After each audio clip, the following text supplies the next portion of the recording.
It's good to take on something that gets you out of your comfort zone, that provides a little bit of validation. We're still human beings. We're thriving. We can do stuff, not just like when we were kids, but we can do it now. That's great. But also time and time again, when people step out of their comfort zone, they take on a challenge where maybe when they register for the event or they book the flights to go and climb Kilimanjaro, whatever it might be, there's a little bit of fear, anxiety. Shit, can I really do this? And when you do accomplish it, of course, you develop confidence that extends to other things. There is a resilience that comes with it because along the journey to get you ready for something that's a little bit scary and a little bit challenging, you're going to have to overcome some obstacles, some setbacks, and that brings you physical and mental resilience. It's really important. And we've known this for many years. I like very busy people to take on big challenges. We've talked about this in the show so much, but it's not just my observation, our theory. Neuroscience backs this absolutely. It's really interesting. Repeated exposure to high-stakes situations actually rewires our brain. It improves our ability to plan, to focus, the brain's adaptability, and in fact, it reduces stress reactivity.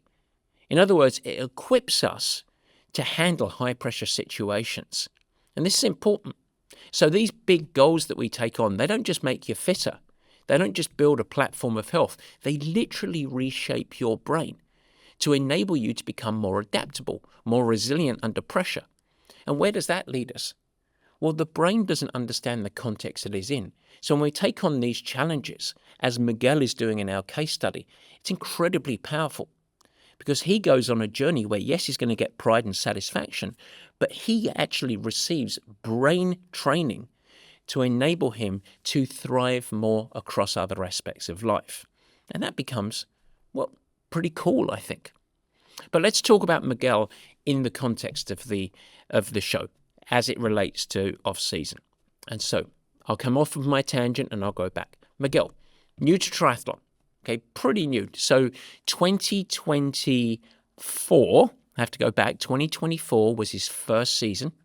He survived his first 70.3, and I say survived because he used a cookie-cutter program, templated program, had some challenges with just chasing weekly training hours, etc., etc. He did do a couple of short course races, a sprint race, Olympic distance race, and really loved it.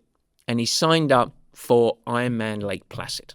Okay, so we're going into the 2025 season right now, Ironman Lake Placid. And of course, he arrived to Purple Patch with the very suitable, appropriate and understandable questions, which is, do I have enough time to actually train for this thing? It's a huge beast. An Ironman, it was well beyond his comfort zone. And then even, let alone if I got time, can I even do this thing? Can I actually go across 2.4 miles of swimming, 112 miles of bike riding, and then a marathon, 26.2 miles, all in a single day, in the terrain of Lake Placid, which if you don't know what that is, it's very, very hilly terrain. Can I even do this thing? Well, here were his challenges that he arrived with. He has an injury history. So he, from a musculoskeletal standpoint, he was training before. He arrived for his half Ironman on a really compressed 20-week training program. And so here's, I mentioned it, a cookie-cutter program to get ready for his half Ironman distance, so half the distance of an Ironman. He had a static program with no flexibility, built off of a spreadsheet, and quite often in that 20 weeks, so we're talking 5 months or so, in that 20 weeks, life and training collided, competed with each other. It was very, very challenging. And by the time he even finished the half Ironman, he was just sick of it. And this is a very, very common case because you've got all of your life and family commitments competing with your desire to really be ready for this event. And over the course of the weeks, he was ramping, he had some injury cycles and some frustrations, and he got through the thing. That was good, but I wouldn't say he was thriving through it. So when we set up, going back about a year ago, talking to Coach Max, who was doing his needs assessment at the time, someone that you would have your needs assessment with if you're looking to join Purple Patch, Max said something that I think was really salient at the time. He said, look, You don't need more hours in a week. You don't need to train more, but you need more time. And what he meant by that is he needs more weeks. Because you don't want to, Miguel, get ready over the course of 20 weeks. You want to extend and have a shallower ramp, a shallower grade of training load to ensure that you can put the foundational elements in place, get control over your calendar, create an integrated approach that then you can actually probably train less hours per week in that last 20 weeks and still be more ready for an Ironman than you were last year for a half Ironman. And so this became very, very clear. When we went through the needs assessment with Miguel, it became really clear. Number one, organizational effectiveness. Not strong enough. He had this consistent collision of life, work, family, and it was creating friction, frustration, confusion. He also didn't have a platform of tissue health. Hence, he ramped up in that last 20 weeks before his half Ironman, getting ready for his half Ironman last year. He ramped up too quickly and he got injured. And so there was a steep ramping curve on his training program, number one. Number two, he just didn't have the foundational strength enabling him to absorb the required training. And number three, he had huge holes in some of the foundational habits that we want. He didn't sleep enough, probably because of his organizational effectiveness. He wasn't fueling enough, and he certainly wasn't hydrating, which is a really quick, almost instant fix for him. So in his needs assessment, interestingly, it was less about, and I think it's worth hovering, it was less about, are the training sessions the right training sessions? Are you doing the right amount of total volume? It was more that he was following a static program in a compressed time without supporting habits, and it was creating a whole bunch of tension. Tension in his life, tension in his mind, erosion of confidence, etc. And so we persuaded Miguel, and he was hesitant to start. He was planning to start his Ironman journey to get ready for Lake Placid. He was planning to start in January. He said, I want to have a little bit of a break. I want to spend time with my family. I want to recharge, and then I'm fully committed in January. And Max said, you need more weeks. It's not going to be enough, even though Lake Placid is in July. But when he started training, and credit to where credit is due, Miguel started. He started October the 1st last year, give or take. And he started with an infusion of intentional recovery, number one, is really everything we've been speaking about for the last couple of weeks. But the very first thing that we put into place was organization. And we really encouraged Miguel to lean into what you know, likely the Sunday special. So getting into the habit, the routine of reflecting on his last week. What did I do well? What did I not do well? What do I need to accomplish this coming week? Looking ahead and building his calendar in terms of his life non-negotiables, family, friends, downtime, etc. His work commitments and what he was going to focus on and prioritize at work and what could be moved to the next week. And then integrating into that living calendar his training, his downtime, his sleep, his nutrition, etc. And we started with that really, really gradually. And then we really did two main projects, if you want to call it that, or projects, if you want to be American, two main projects for him. Number one, we encouraged him to do a run project.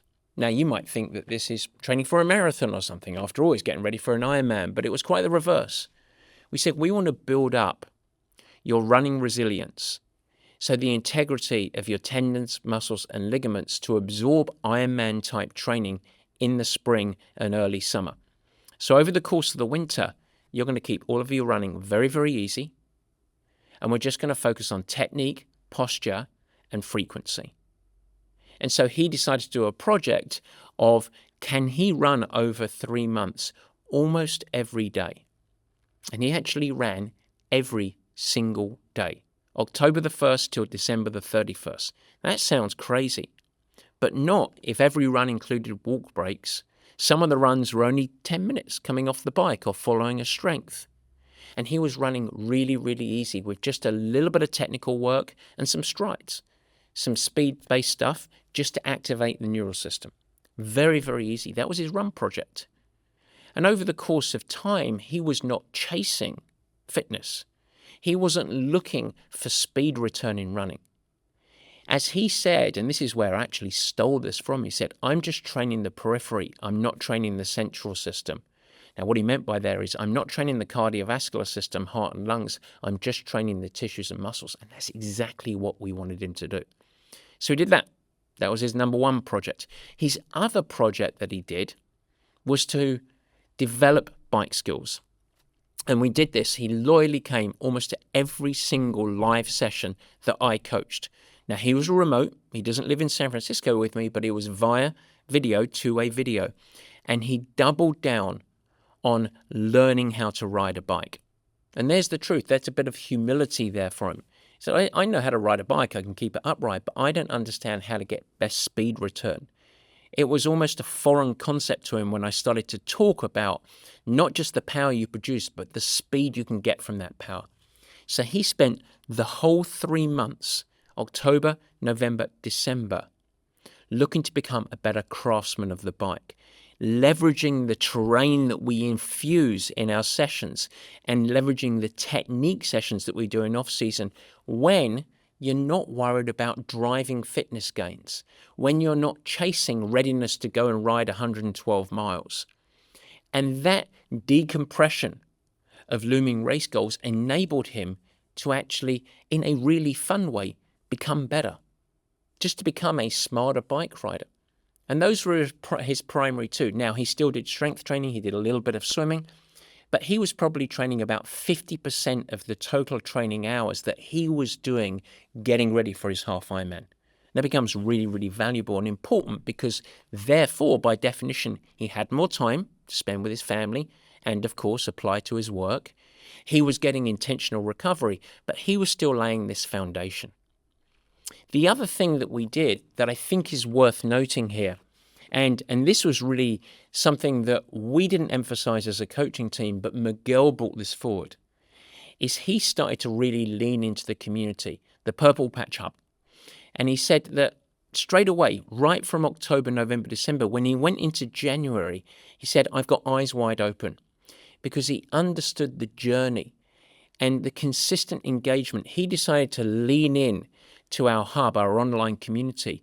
And he said it just removed the guesswork. It removed the confusion. But most importantly, he felt like he was getting ready for his first Ironman, not alone. He felt like it was a part of a team. Even though, of course, most people on that community were not going to Lake Placid. They had their own events to get ready for. We only had, I think, about 12 athletes competing at Lake Placid this year. But he was there and he felt supported. And that was really, really valuable. Now, the one other thing with the approach to Miguel that's worth mentioning here, and this was important, is we encouraged, and this comes from Coach Max again, we encouraged Miguel not to even think about Lake Placid in the off-season. We're not training for Lake Placid. In fact, we said we only want you to first think about Lake Placid as a race March 1st.